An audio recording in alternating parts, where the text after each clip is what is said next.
9월 9일 새벽 예배를 하나님께 드리겠습니다. 사도신경으로 우리의 신앙을 고백하겠습니다. 나는 전능하신 아버지 하나님 천지의 창조주를 믿습니다. 나는 그의 유일하신 아들 우리 주 예수 그리스도를 믿습니다. 그는 성령으로 잉태되어 동정녀 마리아에게서 나시고 본디오 빌라도에게 고난을 받아 십자가에 못 박혀 죽으시고 장사된 지 사흘 만에 죽은 자 가운데서 다시 살아나셨으며 하늘에 오르시어 전능하신 아버지 하나님 우편에 앉아 계시다가 거기로부터 살아있는 자와 죽은 자를 심판하러 오십니다. 나는 성령을 믿으며 거룩한 공교회와 성도의 교제와 죄를 용서받는 것과 몸의 부활과 영생을 믿습니다. 아멘. 찬송가 369장 찬양 드리겠습니다. 찬송가 369장입니다. 죄짐 맡은 우리 구주 어찌 좋은 친군지 걱정 근심 무거운 짐 우리 주께 맡기세.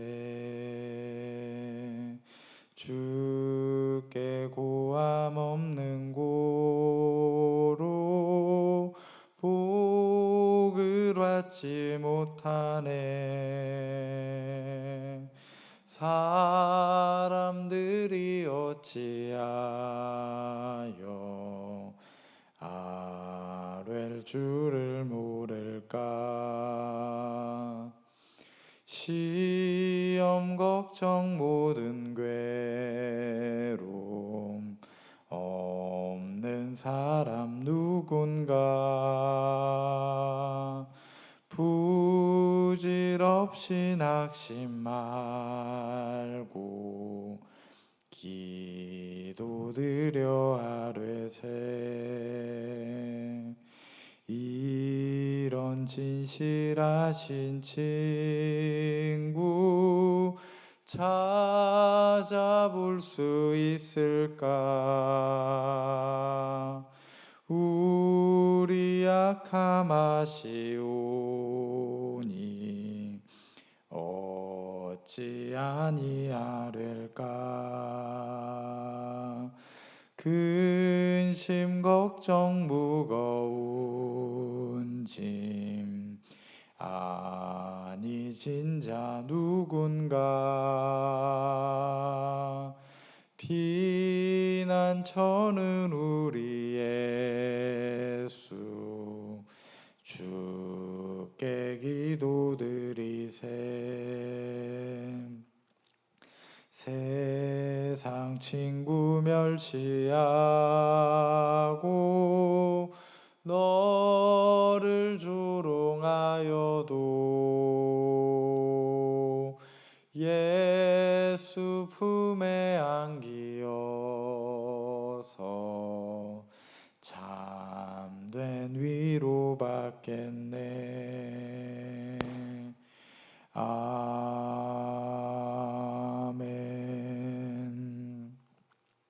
아멘. 오늘 우리에게 주신 하나님의 말씀은 열왕기하 4장 1절에서 17절 말씀입니다. 열왕기하 4장 1절에서 17절 말씀입니다. 함께 읽도록 하겠습니다.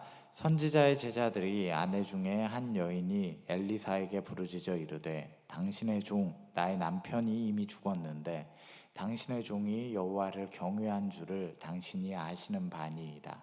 이제 빚 준 사람이 와서 나의 두 아이를 데려가 그의 종을 삼고자 하나이다 하니 엘리사가 그에게 이르되 내가 너를 위하여 어떻게 하랴. 내 집에 무엇이 있든지 내게 말하랴. 그가 이르되 계집종의 집에 기름 한 그릇 외에는 아무것도 없나이다 하니 이르되 너는 밖에 나가서 모든 이웃에게 그릇을 빌리라. 빈 그릇을 빌리되 조금 빌리지 말고 너는 내 두 아들과 함께 들어가서 문을 닫고 그 모든 그릇에 기름을 부어서 차는 대로 옮겨 놓으라 하니라. 여인이 물러가서 그의 두 아들과 함께 문을 닫은 후에 그들은 그릇을 그에게로 가져오고 그는 부었더니 그릇에 다 찬지라. 여인이 아들에게 이르되 또 그릇을 내게로 가져오라 하니 아들이 이르되 다른 그릇은 없나이다 하니 기름이 곧 그쳤더라. 그 여인이 하나님의 사람에게 나아가서 말하니 그가 이르되 너는 가서 기름을 팔아 빚을 갚고 남은 것으로 너와 내 두 아들이 생활하라 하였더라. 하루는 엘리사가 수넴에 이르렀더니 거기서 한 귀한 여인이 그를 간권하여 음식을 먹게 하였으므로 엘리사가 그곳을 지날 때마다 음식을 먹으러 그리로 들어갔더라. 여인이 그의 남편에게 이르되 항상 우리를 지나가는 이 사람은 하나님의 거룩한 사람인 줄을 내가 아노니 청하건대 우리가 그를 위하여 작은 방을 담 위에 만들고 침상과 책상과 의자와 촛대를 두사이다. 그가 우리에게 이르면 거기서 머물리이다 하였더라. 하루는 엘리사가 거기서 이르러 그 방에 들어가 누웠더니 자기 사환 게하시에게 이르되 이 수넴 여인을 불러오라 하니 곧 여인을 부르매 여인이 그 앞에 선지라. 엘리사가 자기 사환에게 이르되 너는 그에게 이르라. 내가 이같이 우리를 위하여 세심한 배려를 하는도다. 내가 너를 위하여 무엇을 하랴? 왕에게나 사령관에나 무슨 구할 것이 있느냐 하니 여인이 이르되 나는 내 백성 중에 거주하나이다 아니라. 엘리사가 이르되 그러면 그를 위하여 무엇을 하여야 할까 하니 게하시가 대답하되 참으로 이 여인은 아들이 없고 그 남편은 늙었나이다 하니 이르되 다시 부르라 하여 부르매 여인이 문에 서니라. 엘리사가 이르되 한 해가 지나 이때쯤에 내가 아들을 안으리라 하니 여인이 이르되 아니로소이다. 내 주 하나님의 사람이여 당신의 계집종을 속이지 마옵소서 아니라. 여인이 과연 잉태하여 한 해가 지나 이때쯤에 엘리사가 여인에게 말한 대로 아들을 낳았더라. 아멘.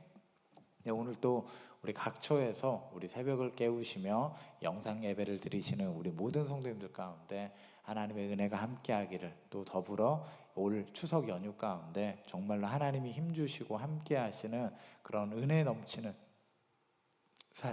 사랑이 넘치는 귀한 우리 추석 명절이 되기를 간절히 소망합니다. 오늘 말씀해 보면 모르겠습니다. 다소 어쩌면 이 추석과도 좀 어울리는 말씀일 수도 있지 않을까 싶습니다. 아무것도 없는 이 한 가정이 풍성케 되는 이 모습이 나오지 않나 싶습니다. 오늘 이 엘리사라는 사람이 저희가 읽은 모든 구절을 다 본다면 두 명의 여자를 만납니다. 한 분은 과부셨고 한 분은 수넴의 아주 귀한 여인이었다라고 이야기를 합니다. 이 두 사람이 다 오늘 엘리사에게 나오는 이 모습이 나옵니다. 먼저 이 과부 같은 경우에는 이 엘리사에게 부르짖었다라고 4장 1절에 보면 나옵니다.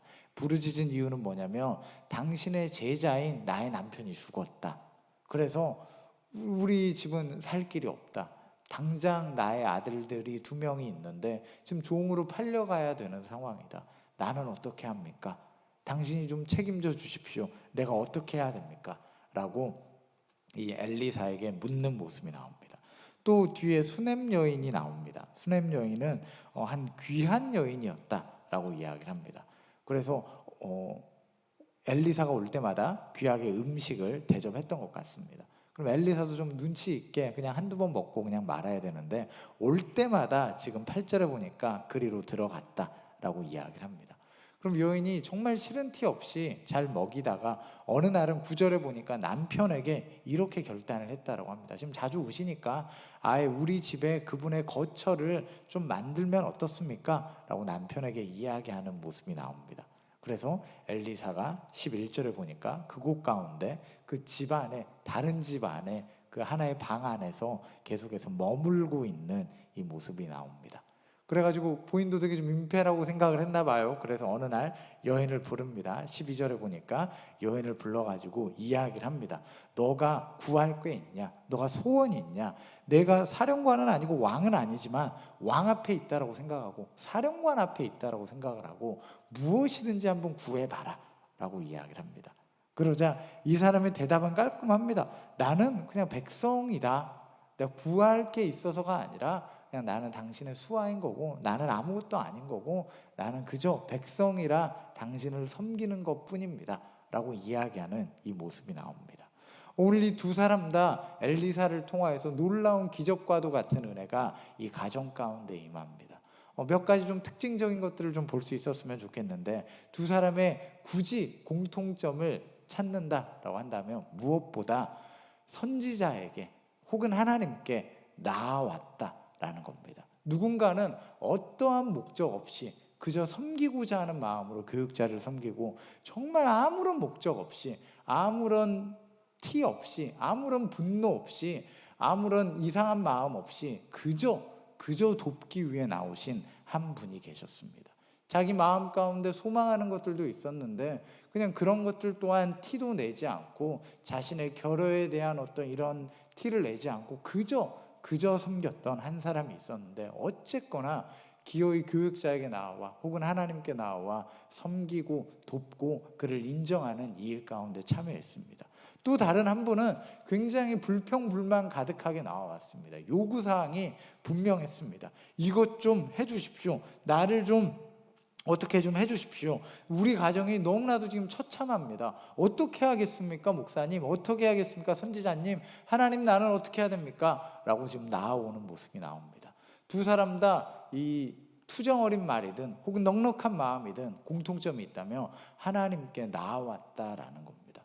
교육자로서 참 힘든 사역의 지점들이 어떤 거냐면, 어떤 모양이든 저분과 제가 관계가 없을 때가 참 힘들지 않나 싶습니다. 알지 못할 때, 저 사람이 어떤 아픔이 있는지, 어떤 요구가 있는지, 어떠한 성격이 있는지 알지 못할 때가 가장 힘든 것 같습니다. 차라리 불평불만을 얘기해주고, 차라리 안타까운 소식이라도 이야기해주고, 저에 대한 어떤 진노의 마음이라도 이야기해줄 수 있다면 참 좋을 것 같은데, 그저 아무런 말이 없는 이러한 공동체를 만날 때도 있지 않나 싶습니다.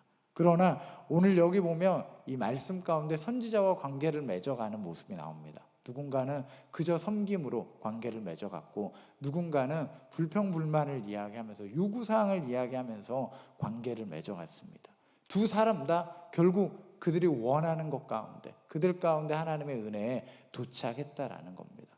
여러분, 바라기는 우리가 퉁명스러운 말이든 우리가 정돈되지 않는 말이든, 여러분 우리 성도에게 말을 한다면 덕이 안 될 수 있겠지만은 교역자에게 혹은 하나님께는 아낌없이 여러분 피드백 해주실 수 있으시면 좋을 것 같습니다.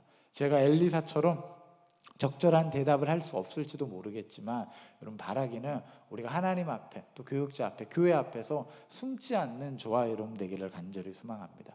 주님께 나아오는 자는 승리하는 줄 믿습니다. 또 특별히 이번에 우리 추석 연휴 가운데서도 정말 가정 가운데 참 많은 말들이 있기를 간절히 소망합니다. 와가지고 침묵으로만 있다가 그냥 돌아가는 것이 아니라, 때로 어떤 왜곡된 말이든, 때로 정말로 다정한 말이든, 어떠한 말이든 어떠한 소통이든 서로 주고받을 수 있는 저와 여러분이 되기를 간절히 소망합니다. 다만 어쨌거나 모든 상황 가운데 불평불만만 가득한다라고 한다면 이게 얼마든지 부딪힐 수 있습니다.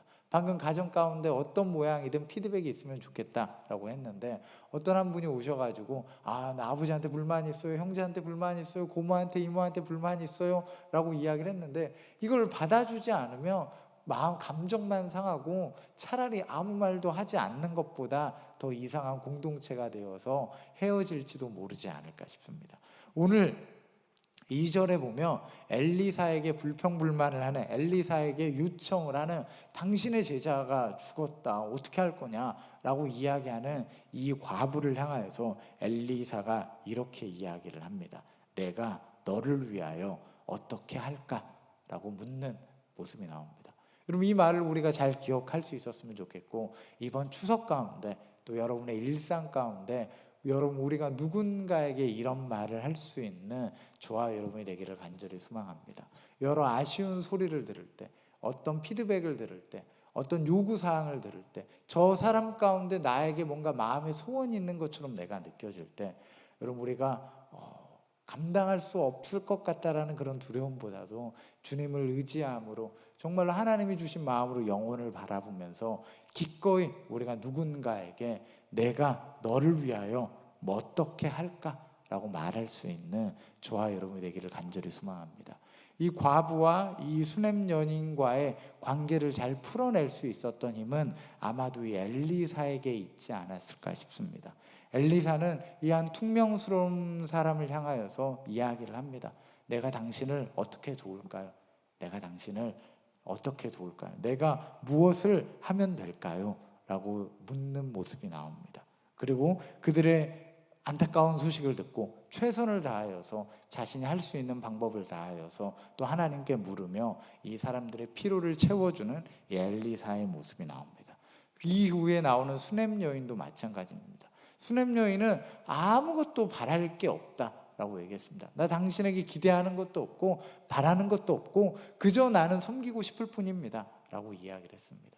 그러나 엘리사는 끊임없이 고민합니다. 내가 이 사람에게 줄 수 있는 게 뭘까? 내가 이 사람에게 해줄 수 있는 게 무엇이 있을까? 이 사람은 말하지 않지만 이 사람 가운데 정말 소망하는 게 있을 텐데 그것은 무엇일까?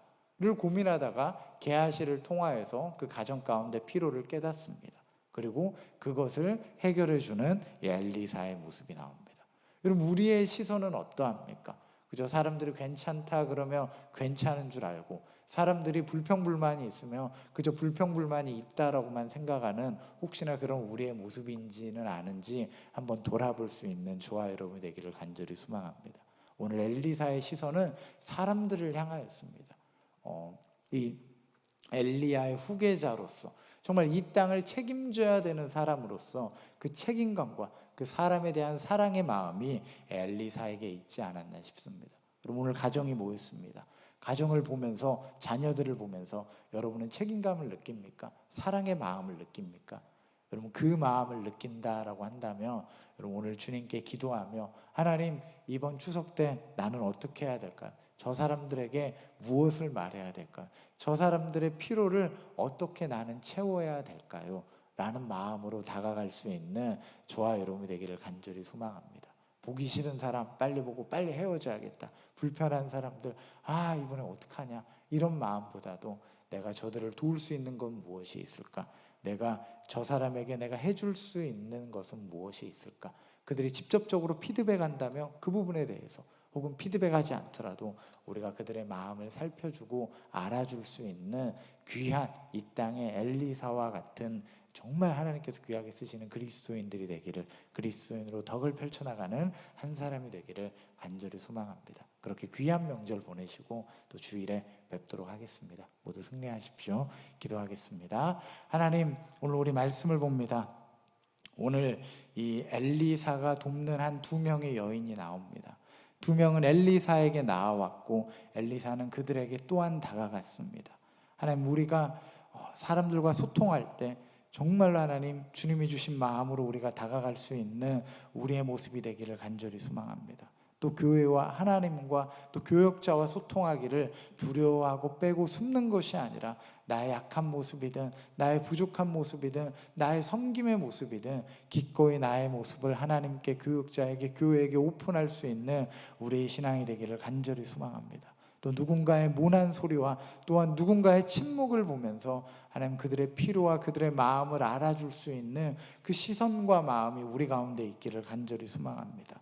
모나게 말하는 사람을 향하여서 그들을 돕기로 결단했던 엘리사처럼, 침묵으로 자신의 피로를 말하지 않았던 사람을 향하여서 그의 마음을 헤아렸던 엘리사처럼 하나님, 우리 또한 사람들을 향하여서 그 넉넉한 마음과 그 헤아릴 수 있는 지혜가 있기를 간절히 소망합니다. 그 시선으로 올 추석도 우리 살아가기를 원합니다. 우리 모든 성도님들 각자의 친척과 가정과 상황 가운데 하나님 개입하여 주셔서 정말로 복된 추석이 될 수 있도록, 부딪히는 추석이 아니라 주님의 덕이 나타나는 하나님의 일하시는 귀한 추석 연휴가 될 수 있도록 모든 상황들 붙잡아 주시고 하나님 인도하여 주시고 힘 주시고 함께하여 주시옵소서. 하나님의 은혜가 늘 우리 가운데 있는 줄 믿습니다. 예수님의 이름으로 기도합니다. 아멘. 하늘에 계신 우리 아버지, 아버지의 이름을 거룩하게 하시며 아버지의 나라가 오게 하시며 아버지의 뜻이 하늘에서와 같이 땅에서도 이루어지게 하소서. 오늘 우리에게 일용할 양식을 주시고 우리가 우리에게 잘못한 사람을 용서하여 준 것 같이 우리 죄를 용서하여 주시고 우리를 시험에 빠지지 않게 하시고 악에서 구하소서. 나라와 권능과 영광이 영원히 아버지의 것입니다. 아멘.